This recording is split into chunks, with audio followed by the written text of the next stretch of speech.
Shall a trumpet be blown in the city, and the people not be afraid? Shall a trumpet be blown in the city, and the people not be afraid? Is enlightenment, the awakening from the darkness of deception into the light of truth. The so-called Great Awakening has really been going on forever. And before MAGA and QAnon, the consensus was that the banks were at the top of the criminal pyramid structure.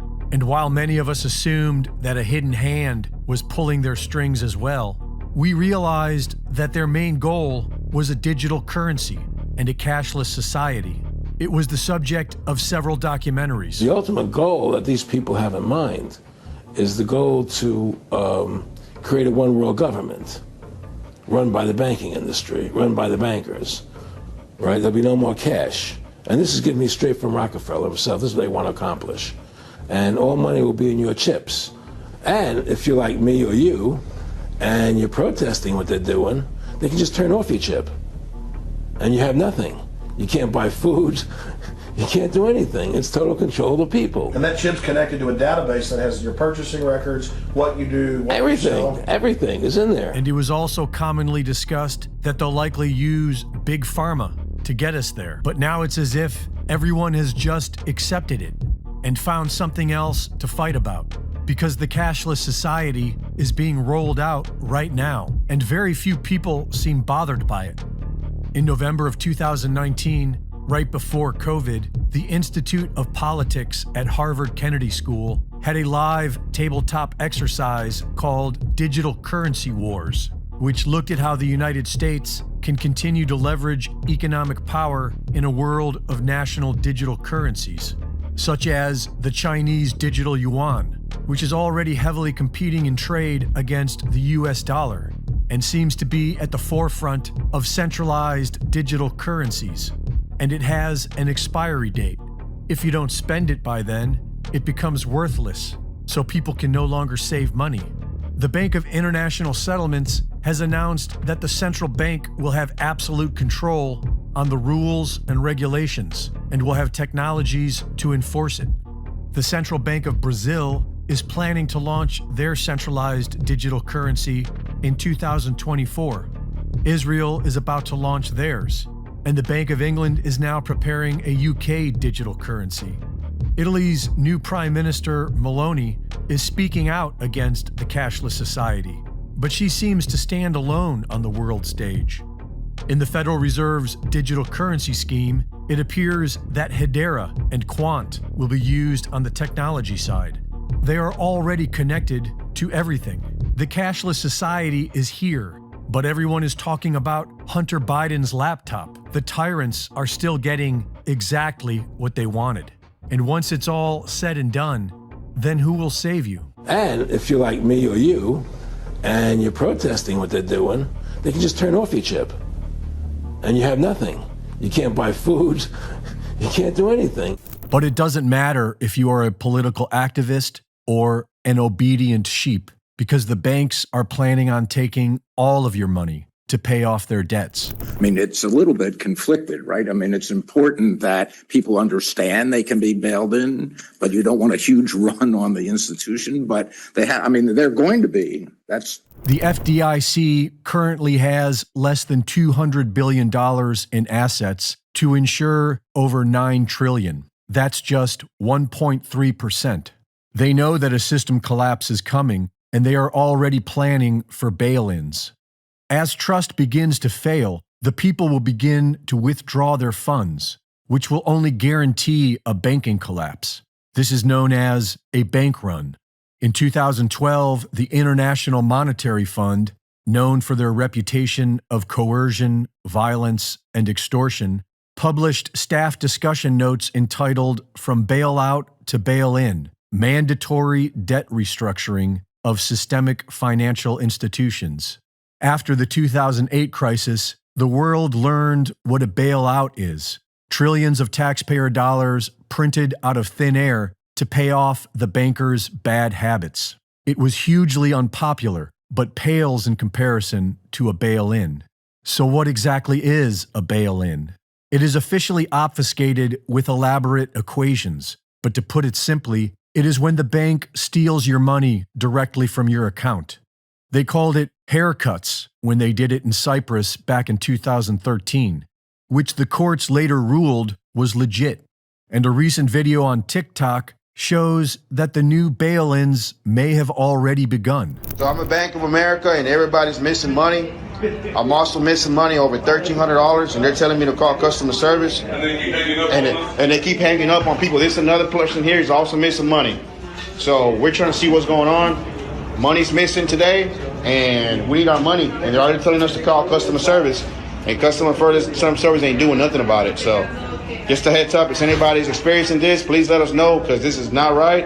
I'm missing $1,400 from my account, and they're telling me that there's no way they can help us. This guy's missing money too. This other person is missing money too. And you missing money too? There you go. So this is not something that's just one person. This is everybody's happening to them. And this is crazy. This is very crazy. Yes, Bank of America decided to take people's money without their consent. And we're asking what's going on, and they're giving us a runaround. Everybody for the same thing, man. Same thing. The Fed's been operating its monetary policy while looking in the rearview mirror because they keep creating inflation, right? Printing money, quantitative easing, whatever you want to call it. And they keep printing more and more money. And they look at the CPI. And as long as it's below 2% or some version of it, they think it's okay to keep printing money. Meanwhile, they're ignoring the road ahead. The problem is they're going to raise rates enough to crush the economy, but not enough to slow inflation. And in fact, as inflation gets worse, that's going to be another drag on the economy. And so what you've got to do, what I'm trying to tell you, is you got to get out of all of the bubble assets that were propped up by all the cheap money. Because even though money is cheap, it may be slightly less cheap for a while, and that's enough to collapse the bubble.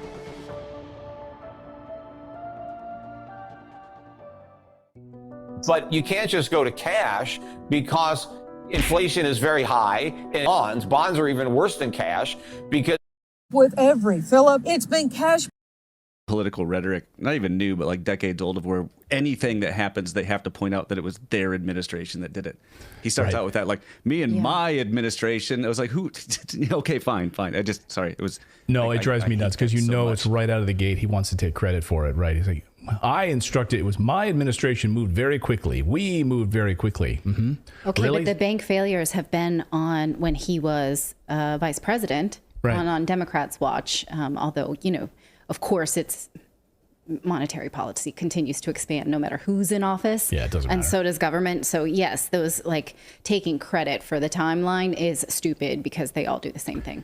So he blamed Trump in this too, which you were kind of alluding to, this idea of they're all to blame. So he blamed Trump. That's one of the other things he mentioned in this speech. Number 5 on his list was the past administration deregulated things and whatever. Anyway, that's to distract you from the real story. They want us to blame Trump. It's his fault for deregulating the banking industry. That's what the Biden administration wants. That's what left-wing media is saying. All you need to do is turn on MSNBC or CNN. That's what they're saying this morning. And Republicans want us to blame Biden inflation, as they're calling it, right? It's his inflation which caused these treasuries to lose value. All of these banks were loaded up on these treasuries and they lost all kinds of value because of inflation. And that's why there was this big problem, right? So they want to play this back and forth. It's a distraction.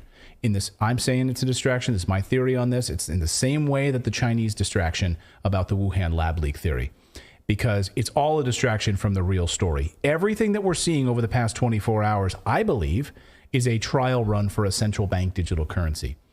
This is what I believe. Based on the facts from the FDIC and investors that I trust, this was always going to happen. Just remember some context here. In the fall, right here on this show, we talked about the FDIC held a private meeting. Then that meeting was leaked. During that meeting, the FDIC jokes that the banks are a joke, right? They're not solvent, basically, and that they are a well-known house of cards. They also said that they wanted people to use as little cash as possible. How can we limit the amount of cash that people are using? That's the goal. And when the problem hits, they would release this information on a Friday night so as not to have further panic, right? They want this to hit. They're going to release it on a Friday night. Isn't it kind of crazy that all 3 of those things just happened on a Friday night? Watch, this is the FDIC. How would we use targeted guarantees to allay concerns about excess cash use? There's a lot of questions here. And so, there are a lot of things we've been thinking about, and what we want to hear from you today is what you think the priorities would be in order to go about setting expectations appropriately in public about how we would execute Title II, so that if and when we do have to have that announcement on Friday night, ideally Friday night, that people are in a position to receive it, understand it, and say, yeah, that works. And we can see how this will happen. Of course, there will be doubters, but there's a lot of things going on. So that's the plan, guys. Here it is, right? I mean, she literally says it, and it all happened, right? And again, this is why we cover this stuff. Months ago, you guys could have started preparing yourselves, moving money into gold and silver, making whatever you want to play into Bitcoin, whatever, real estate, etc., getting your money out of this system that they control, and also getting as much cash on hand as possible. As Catherine Austin Fitts likes to talk about, cash is king, making sure that you're making withdrawals, keeping cash on hand because they don't want you to use it. But you hear what she said at the beginning there, which is the targeted guarantees. And that's exactly what the Biden administration has done over the past 24 hours. Targeted guarantees. We're going to step in. Don't worry about it. Your money is safe. Don't take it out now. Okay, what we're telling you is we've got it under control. Your deposits are safe. The federal government, the Fed is here on a white horse to ride in. You don't have to take your money out. Don't use cash. You're fine. Targeted guarantees. Yeah, exactly. And on a Friday night. I mean, okay. Right. And Biden says if the FDIC takes over these banks, right? They are taking over these banks now, right? The feds and the regulators are taking over these banks. So they're taking control of the 8th and 7th and 6th largest banks in the United States. It's happening. Go ahead, David.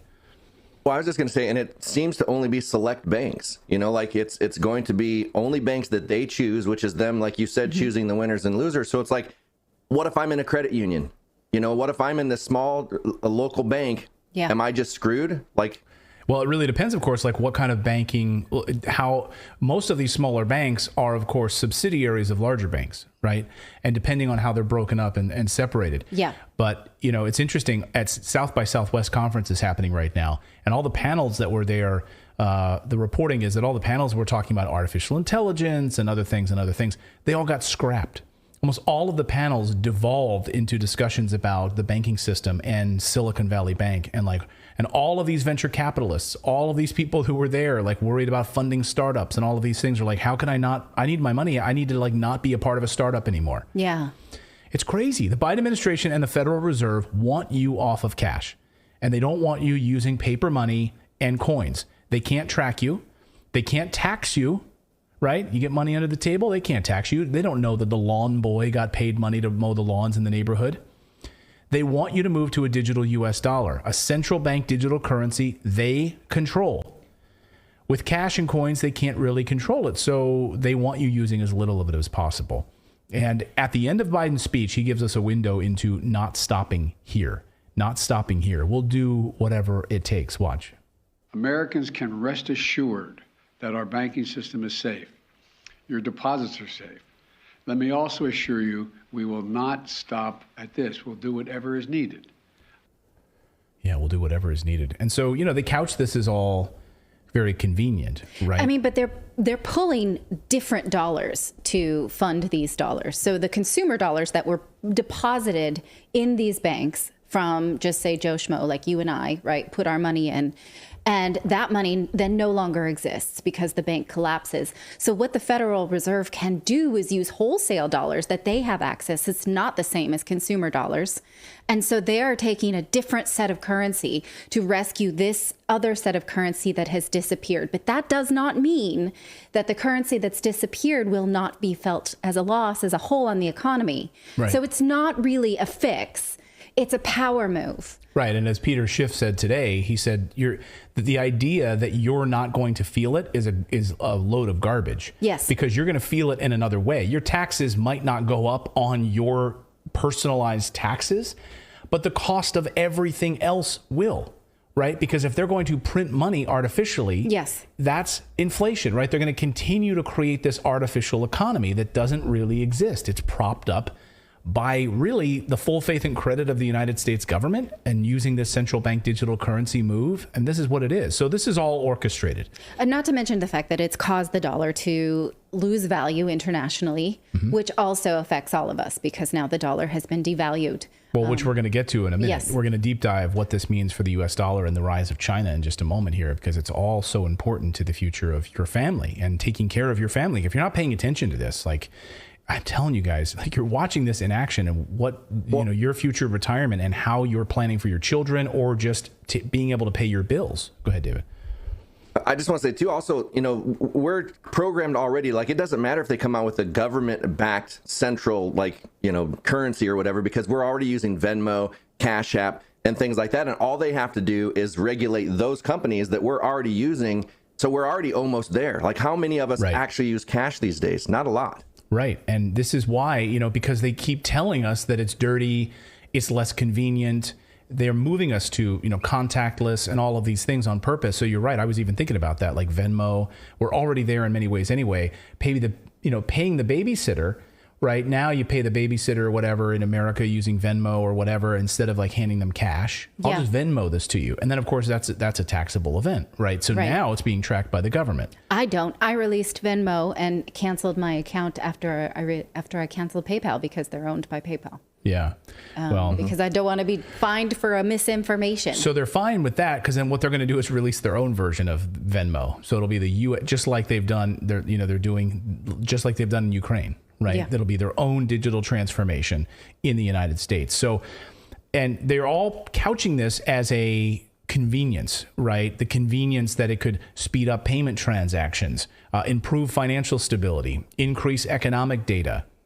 Taxing, so they'll know everything. They'll also tell you about you're going to save money on your transaction fees, right? Because they're going to use their own version of a blockchain. So it's going to save on all of these things. And all of that might actually be true. But, it portends something deeper and worse. What? I want to say, and one way they could really sell it hard and make us all adopt it is if they said no more 3 to 5 business days to get your money back. When you have a transaction that the bank is done with, you get it immediately if you take this. Yeah. Well, that's because of the infrastructure of banking, whereas, any cryptocurrency could already solve that with instantaneous transactions. But, that hasn't been a selling point. I guess consumers don't seem to understand it. Yeah. I mean, unless they're doing large financial transactions internationally where they're like, normally it'll take a few hours and I'm making this big purchase, this big wire transaction. Most Americans are not doing that. They want to be able to get their direct deposits from their employer. And they don't want to wait 2 to 3 days. This is like the thing that kills me the most is that, cryptocurrency and Bitcoin and all of these, they have the same potential to subvert this centralized government power. But most people think that it's just too complicated for the average person, which is why it will not supersede a digital currency. And I don't know how to feel about that. A central bank digital currency. Yes. Yeah. Yeah. Let us know your thoughts on that part of it. Do you agree? I mean, because I know there's so many people that always say, well, Bitcoin's the answer, Bitcoin's the answer. And I agree in a large part. I think it's, but however, again, if you have the government stepping in and regulating it or trying to minimize exposure to that and they want their own version of it, you're not going to win. I mean, I just don't see how you're going to win up against these behemoths. Yeah, I want to believe that cryptocurrency is the punk rock that could take on the man. But I'm not optimistic about it. Well, like I change said, my mind, please. When we were doing Morning Invest, I said, there's no way, you're going to have to reverse engineer the system, because if you just say, hey, we're just going to adopt Bitcoin or whatever, you're going to have to create debit cards and stuff that put it into the hands the way people are already used to using it. You can't expect people to learn a whole new system of money. So it's that would be the hardest part of it, is taking it backwards first to then move it forward. Whereas they're going to have an advantage with the government because they can do that. They can put it in the debit cards. They can get the banks on board to do this for them. So we'll be stuck and have to take it. Yeah. And you'll have no other choice. So this is all orchestrated under both Trump and the Biden regulators.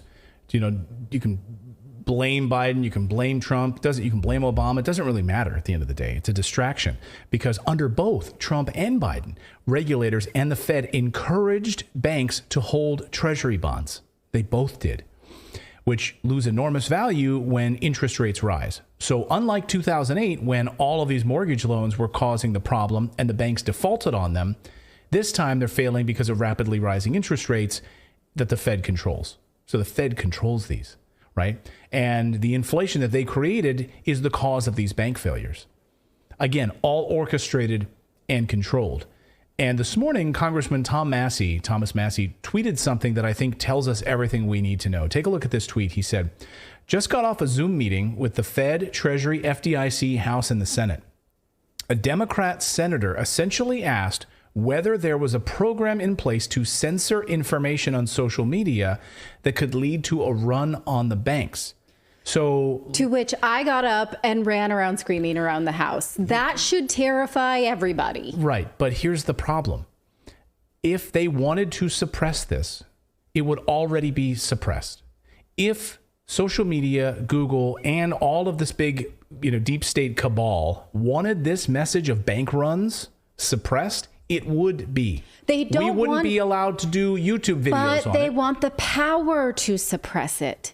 That's what's scarier. Not that they would do it this time because the cat's out of the bag and maybe there's a method to that madness. Yes, I see where you're going with this. But the fact that they could then use this collapse to gain more power, the same way that they use the vaccination program to now take this power out of doctors of what they can and cannot say. Well, that's my point, though, right? So around COVID or the Ukraine war or any number of issues where it's been suppressed and kept away from you so you don't learn the truth about it, social media and the deep state has an amazing mobility opportunity where they roll out and they do this immediately. So if there was a real big concern about bank runs, you wouldn't see YouTube videos on it. You wouldn't see, arguably you would still see tweets if Elon Musk is still there, but you wouldn't see it all over the nightly newscasts. Yeah. It would be suppressed. Nord Stream, right? Here's an example, right? It shows up on no nightly newscasts. It's largely suppressed. COVID, all of these things. And so I think they want you to know about this so that you are more inclined to want to move to a central bank digital currency. Yes. Exactly. Yeah, I see where you're going with that. But then I think about all of the people who then study tax law and think about, like, how do I maximize my money? How do I, and those people